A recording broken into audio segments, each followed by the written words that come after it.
area, a lot of guys coming strong into the southeast coast, guys. Got a bunch of trucks from the southwest coast as well.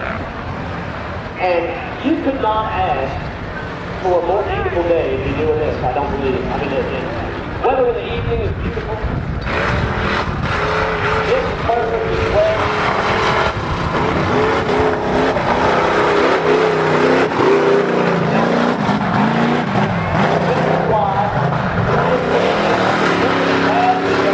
That all these guys have the option of getting new road stuff in this afternoon. So maybe you go out there the first time, lay it low a little bit, get a feel for the track, and then you can bring it home and splatter it all over the place for the second round.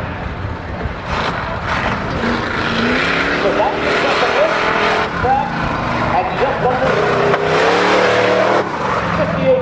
58.25 seconds. He is cleared.